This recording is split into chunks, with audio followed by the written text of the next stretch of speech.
Hi everybody, this is part 2 of my series of why is everybody failing in CELPIP reading in 2023 and more importantly, how to fix it. If you want to see part 1 where I mentioned 3 really good strategies on how to pass the test, check it out, link is in the description. This is part 2.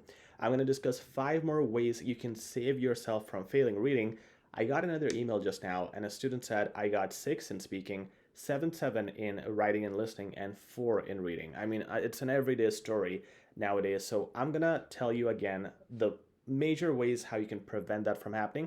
We're gonna discuss 5 things and we're gonna cover each part. Okay, so this is really key and follow it till the end, because if you do these things, you will not be one of those people who is struggling in reading today or in 2023, even in 2024. So let's get started with this passage. Now here, we're not going to read the whole thing.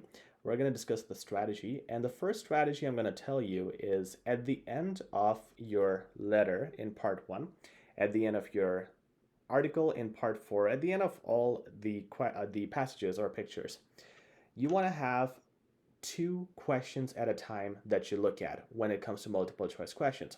So you would look at question number 1, Jenny and Nicholas, and question number 2, Sarah needed to move because. The reason we do 2 at a time is you might find this answer before this answer. Or in this case, what's apparent is Jenny and Nicholas is really general. We don't know like where Jenny and Nicholas are probably people here. So we don't know if, well, we found them here in this case, but maybe they're mentioned in more places. We don't know if it's about their eating habits, about their rental apartment, about like what is this about? It's so general. It's just like saying Jenny and nothing, right? So it's hard to get that answer, but this might be easier. So I might find this first, and that's why I'm going to save time. Instead of just looking for one thing, going over this whole thing, instead of doing that, I'm looking at 2 things. And if by paragraph number 2, I can find the answer for number 2, I can save time, answer number 2, and this time I'm going to look at 1 and 3. Maybe I'm going to find 3 now before number 1, and maybe I'll never find number 1. Number 1 might be based on the overall tone of the passage. So I would not need to spend time just looking at the answer for number 1 and figuring that out. If I look at 2 questions at a time, it's very likely I'll find one before the other because they're not usually in sequence. And if not, I would find something from the overall tone. So there's lots of benefits of doing this. If you are one of those ambitious students who wants to do more questions at a time, please don't. Don't take 3 or 4 questions at a time because your brain is going to forget. So remember to just look at 2 questions at a time, and that's going to save you tons of time. It's going to help you finding answers quickly, especially if they're not in sequence. Point number 2 that I'm going to explain is the mock tests. If you're looking at the online samples for reading, they have not been updated for 2023. I don't want to talk about which website or what websites, but the online samples, which are mostly available for free, if you're scoring 11 there in the exam, make it 3 to 4 points lower. All right, it is just the best advice I can give you. If you're scoring 11 in those samples, in the exam, you're most likely going to score 7 or 8. That's how hard the real exam is. So I want to emphasize that don't trust or be happy with your results on the online mock tests that you see at different websites. If you want to have the real exam experience, check out my course link in the description. It comes with 5 mock tests that reflect the real exam difficulty. Whatever our students score there is exactly what they score in the real exam. So check that out. That is also, it comes with answers with explanations. So you see why each answer was wrong or why it was correct and how you can get the right answer the next time. Okay, so that is in the description. Point number 3, and now I'm going to go specifically to part 2. All right, here we get the picture, right? In this case, the picture is a brochure. You have information about winter pass and night pass and their prices.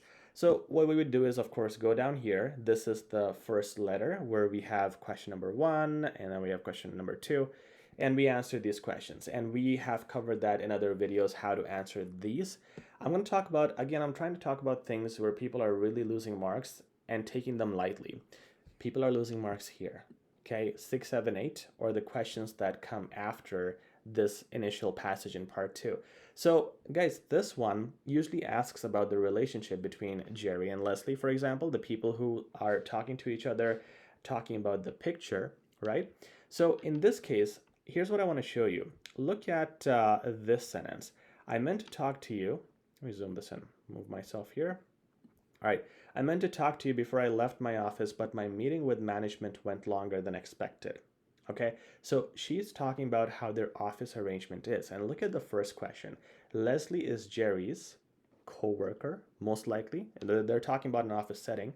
Longtime friend could be. It's not, I would pick more co-worker over a friend because there's nothing that would point out to a friend. It's still contradictory. I don't know how close they are, but it's definitely co-worker. They're working together. That's without debate.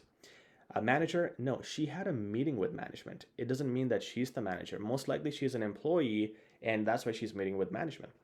Sister, nah, no indication at all, right? She didn't say brother, and you don't write letters to your brothers and sisters, mostly, or emails. So the answer is coworker. Now, why I showed you this specific part is because this sentence does not have any question. If you looked at the next sentence, this and this one combined, these second and third sentences, there is the question here. And you need the second sentence to kind of lead into the third one to get the answer. Now, you would have definitely read this part when you answered question number 1. You would have ignored this part when you were answering question number 1. But then this highlighted part came into play when you had to answer question number 6, right? And later on, there's this part which helps us answer question number 8, and you can pause the video and check it out. But then this, again, this sentence did not have any question.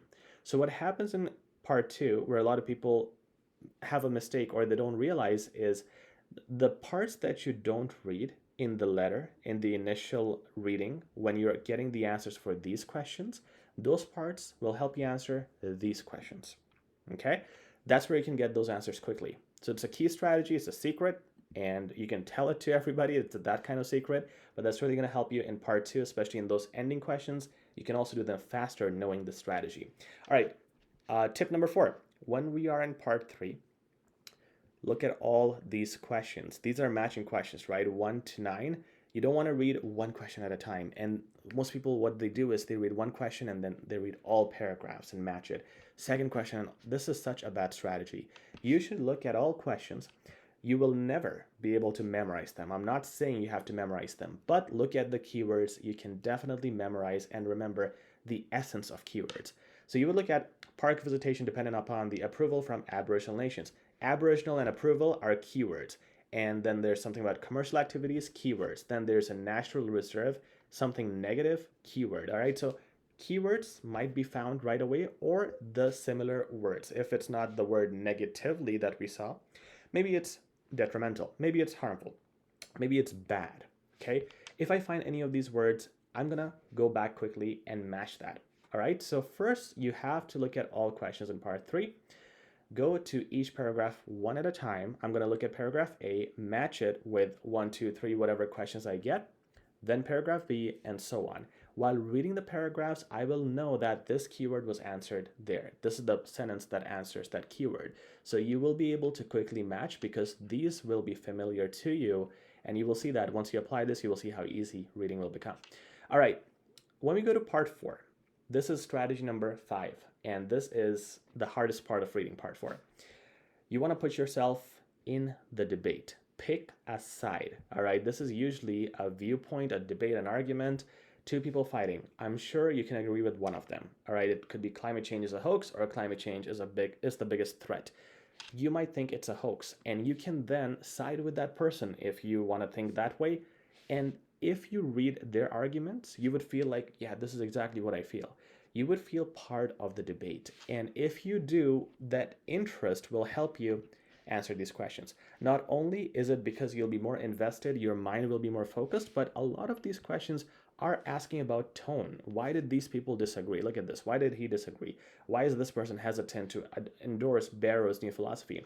If you feel like you are one of those people, you would be able to answer this question much better because it's based on tone, interpretation, interest, and expressions, especially this part. This third person who is then going to comment on that article is also going to pick a side. So either he's going to support you or go against you. If you feel like you're part of that conversation and having that debate, you will know how this person feels, positive or negative.